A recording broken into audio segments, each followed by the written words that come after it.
I, 17, female, recently had an incident with my parents where they decided to give my share of the inheritance money for college, which my grandma left me before passing away, to my golden elder sister because they wanted her to start a business after not getting into her dream college for the second consecutive year.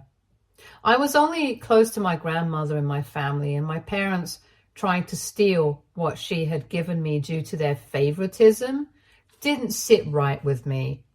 So I decided to plan my revenge by exposing their hypocrisy in front of everyone, but now I'm being called names for it. I'll begin with my dynamic with my grandma and my family. I was born into a well-to-do family, which consisted of my parents, my grandma, my older sister, Alice, 19, female. My parents, although doing extremely well financially, never failed to remind us of their hardships since we were immigrants. Almost every conversation at our dinner table was about this.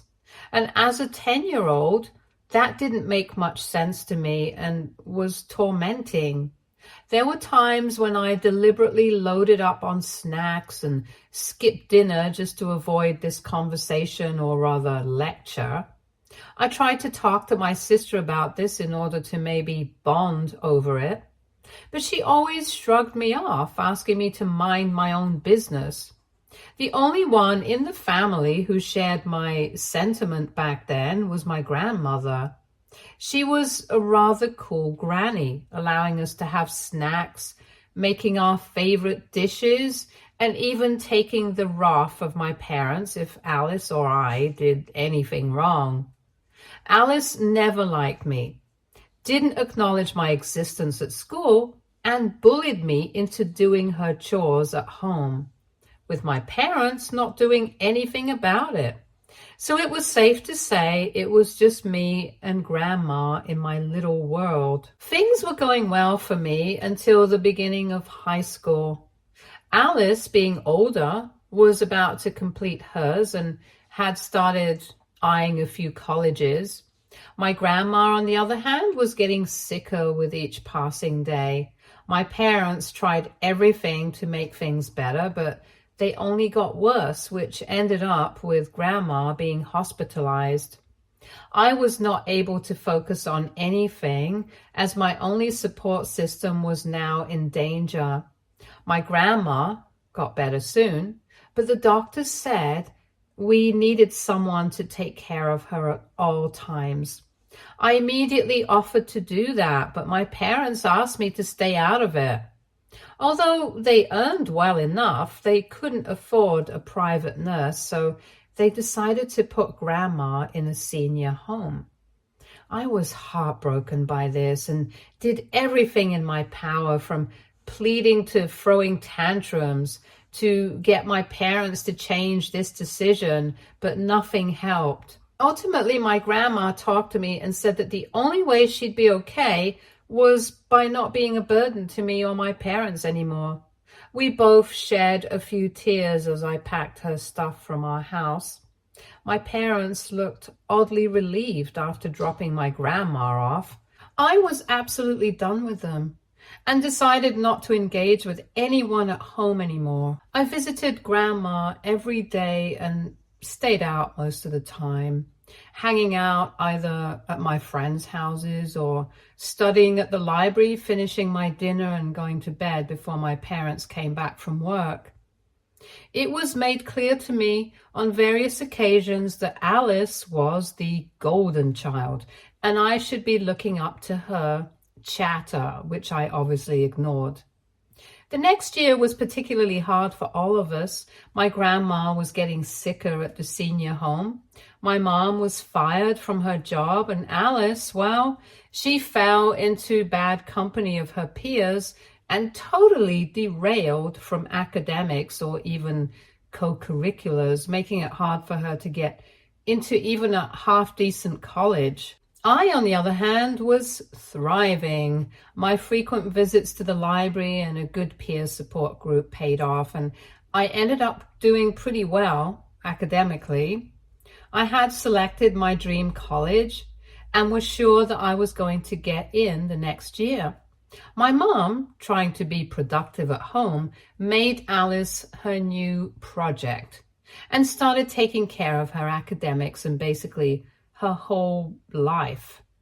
Alice was not liking this controlling behavior, so loud screaming noises from our house were now common. Since one source of income was reduced, my parents decided it was best to bring Grandma back home as they couldn't afford the senior home anymore. No one could have been happier than me hearing this. We brought Grandma home the next day, but the ambiance of our house didn't sit well with her. She got extremely sick one night, and I decided to take care of her, and that night I saw a different side to her. She wasn't just my granny, but also her own person, and she had achieved a lot more than what I expected.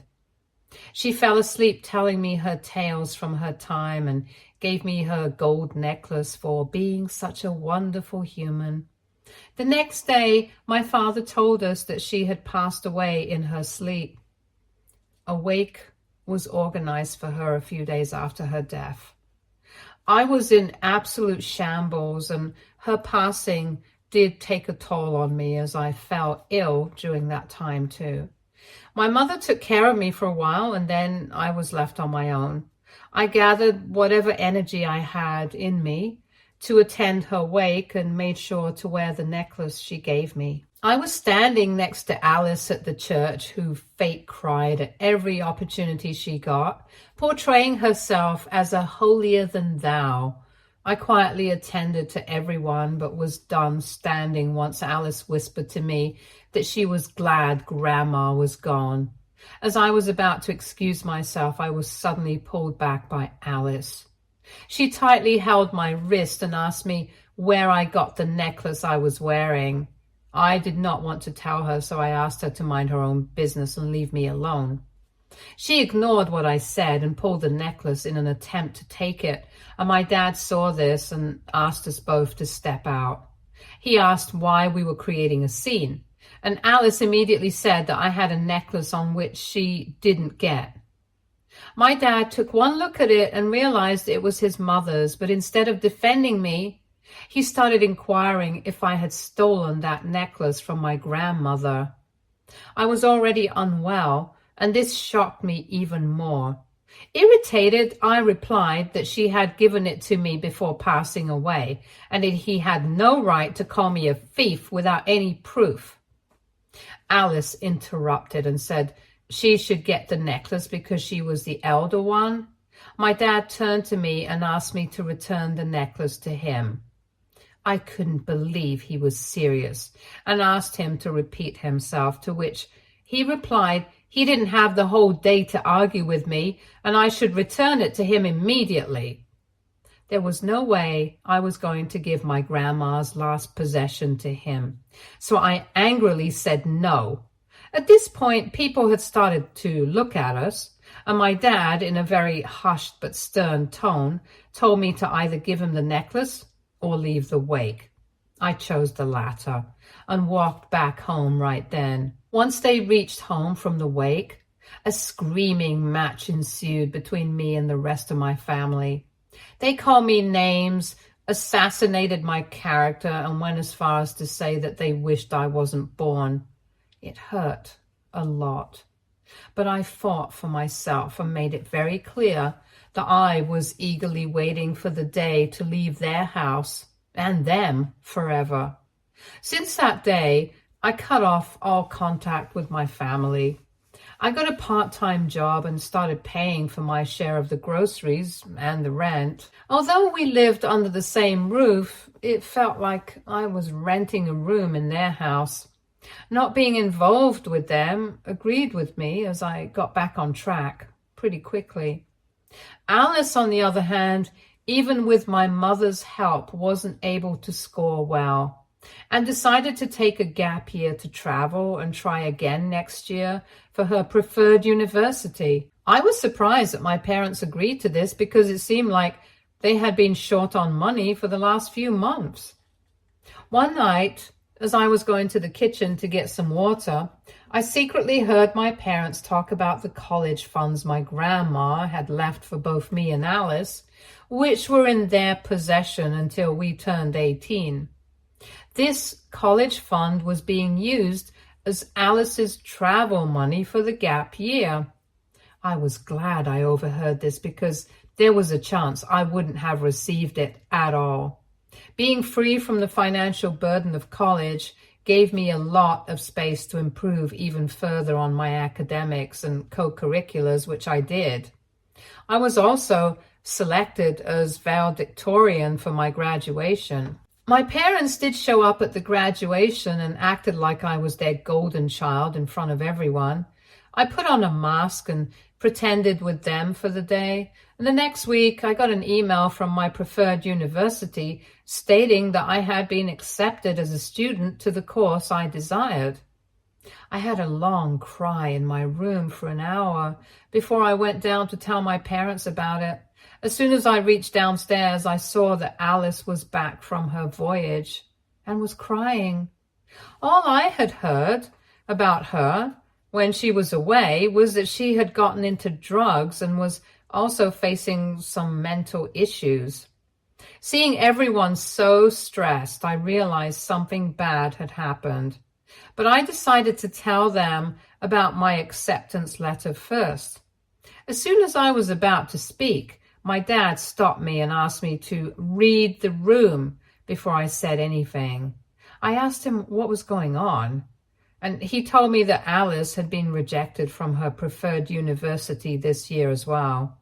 I thought it wouldn't be okay to brag about my accomplishment at that point, so I went back to my room. A week passed and I had to submit the fee to confirm my admission, so I decided to go and talk to my parents about the college fund. Grandma left me. They asked me to sit down once they heard about the college fund. They congratulated me on getting into my university of choice, but didn't know what fund I was talking about.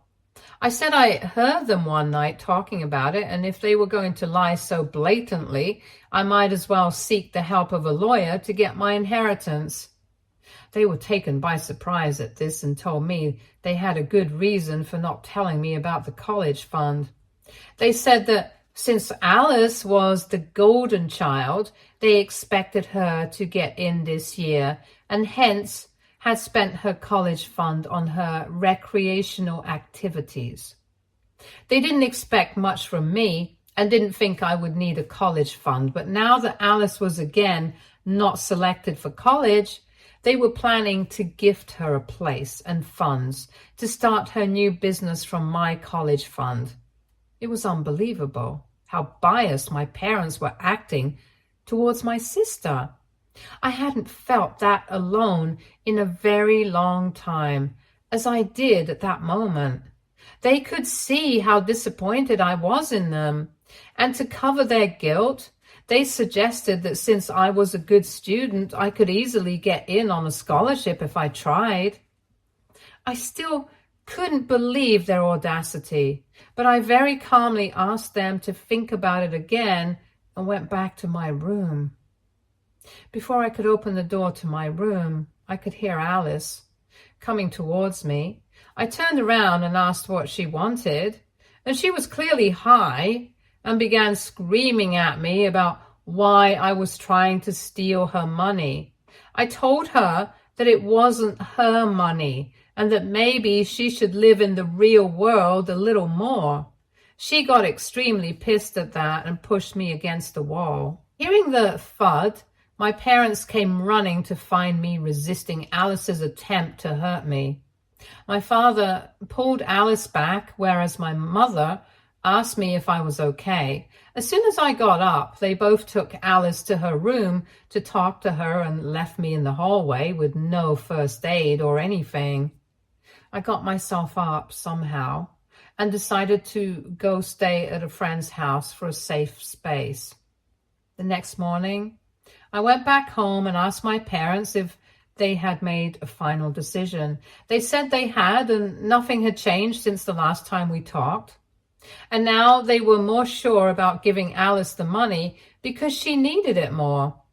Instead, now they had decided to throw Alice and me a joint party for my graduation and her new business, basically a way for her to build connections.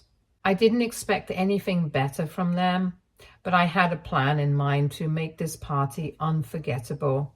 I told my parents I was okay with their plan and would like to contribute by making a business introduction video for Alice. The very next moment, I found myself in Alice's room asking her what her plan for this new business was. Her incompetence was visible in the way she described it, but I somehow made it bearable for a presentation which she approved of. There was no thank you from her, obviously, just congratulations for making myself of some use. A week later, it was time for the big video at the party, and my dad had gotten big screens and everything. A few people congratulated me on my admission, but my dad interrupted and asked everyone to pay attention to the big screen, gesturing at me to play the video. The video began with a nice message about Alice and then played the video of her talking about her new business, which made it very clear how sure she was of the whole plan. Then it led to a video in which I was talking to everyone, explaining how my family had been biased towards me, spending my college fund on Alice's business, which she had no idea about. On seeing this, my dad ran towards the controls of the projector to stop it, but I stood in between, letting the video play the audio recording I had secretly taped of my parents' reasons for stealing my inheritance. In the end, I called my family a bunch of entitled thieves, and the screen went blank. Everyone was now looking at me, my father, and my sister. Alice immediately started to cry, with my mother escorting her inside the house. My dad stood there silently until everyone realized the awkwardness of the situation and left. I couldn't have been prouder of myself and went back to my room to pack my bags. I had no plans of staying with them anymore. And before I could leave, I got a call from my cousin telling me how my father had made a Facebook post on my wall, manipulating the whole situation and calling me the reason for my mother's death.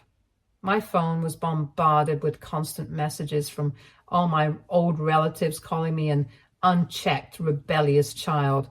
And this has me reconsidering if I went too far with Alice's big reveal at the party. So, AITA for revealing the truth about my family, of how they stole my college funds from my entitled sister. Update 1. I read the comments and appreciate the advice, and here are some questions I'd like to answer before going ahead. I am currently 17 years old and will be turning 18 in 2 months when I can have direct access to the inheritance my grandma left me. A lot of you mentioned how I could contact CPS for the neglect I face from my parents. The thing is, I don't wish to, because the only way they've been absent is emotionally.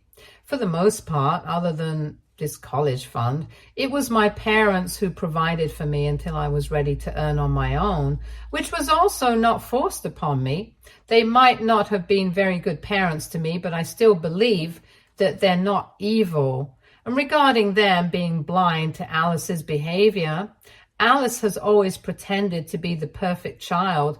It was only Grandma and I who knew her true side.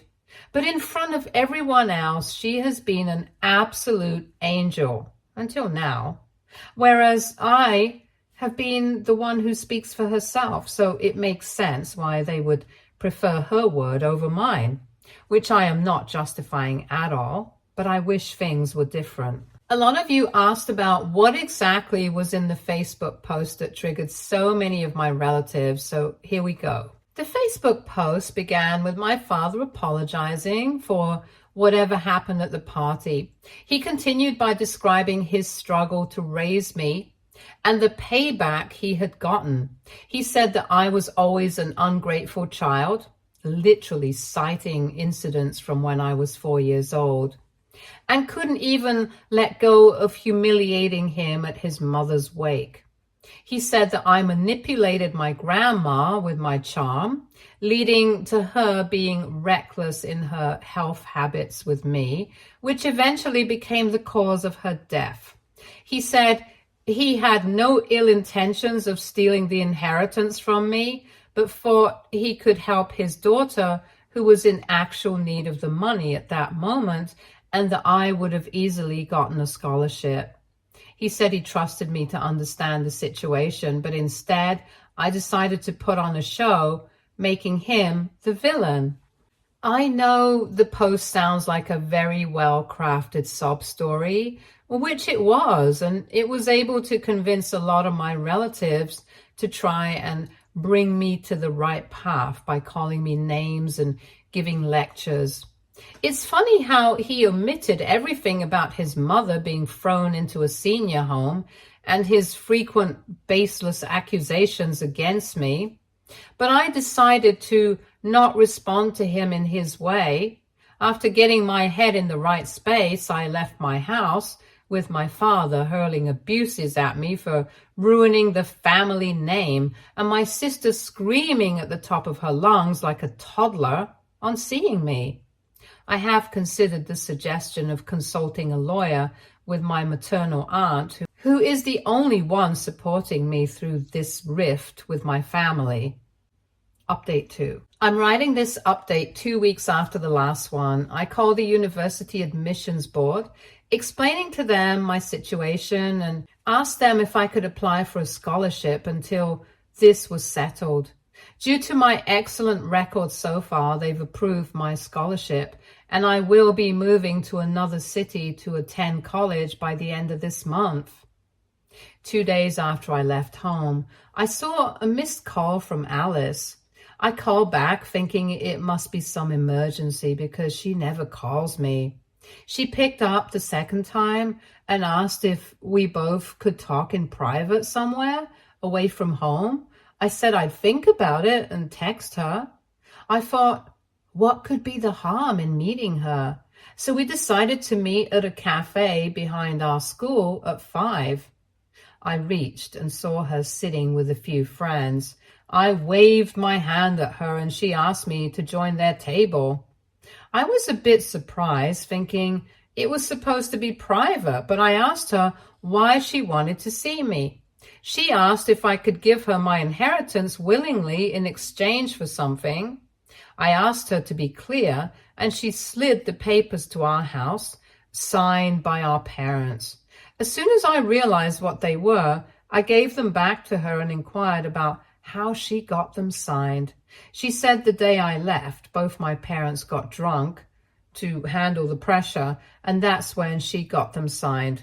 I quickly took a picture and asked her to think of the consequences for all of us, since this wasn't just wrong, but illegal. She called me a bad word for a coward, which was followed by her friends calling me names as well. I got up and left. I went back to my aunt's house and told her everything, and she suggested we take action quickly for this to not get out of hand. Also, by then, I had been getting a lot of unnecessary calls redirected from my dad's Facebook posts, so I decided to change my number altogether. The very next day, we went to a lawyer and explained the whole situation, including the house papers my sister had possession of.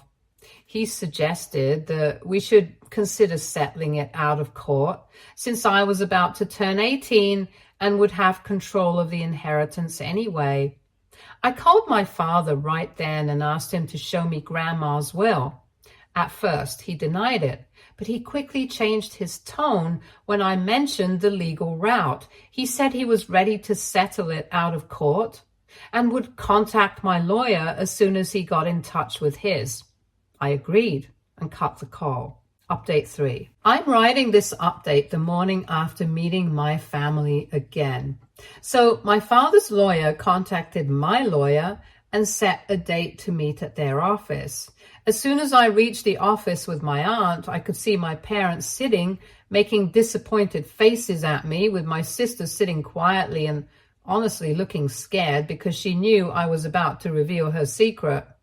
This was when I got to read the will for the first time, and it said that the money Grandma was leaving me and Alice could be used by our parents only for our necessities if it came to that, and if not, it would be transferred in full to us on our 18th birthdays.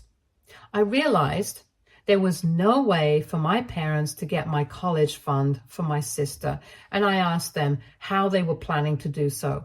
They said they would have taken a NOC from me in writing to transfer my funds to my sister because I didn't need them. I felt so bad for myself that I started to cry. My aunt calmed me down and asked me to focus on what was going on. It was settled that I was going to get the money from the inheritance next month. I could see my parents didn't care about me at all, but I still wanted to do right by them. So I showed them the pictures of the house papers Alice had offered me the other day. They were confused at first, but their emotions quickly changed to anger when they heard what Alice had done. They left with her immediately, and I was given a copy of Grandma's will to read in full. My aunt took me to get ice cream as a celebration of my win, and it was the first time in a very long time that I felt this free. That night, while reading the will, I realized my grandma had left some money for charity, which my parents had sole access to, and the amount in my inheritance and college fund was way more than my entire course fee, almost 3 times.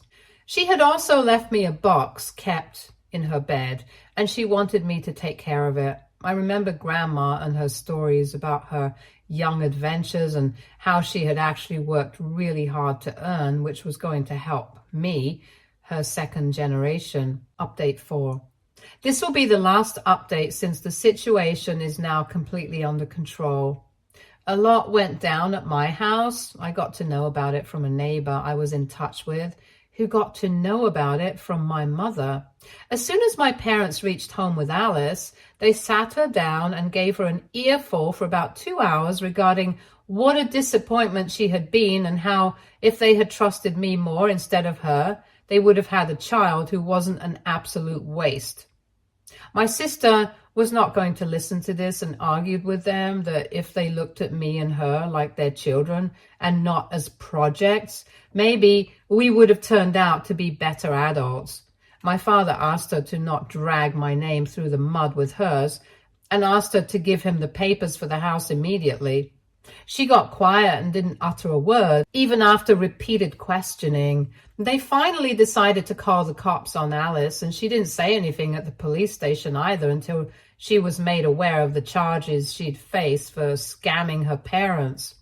She immediately told them that she had sold them to some guy she knew for alcohol.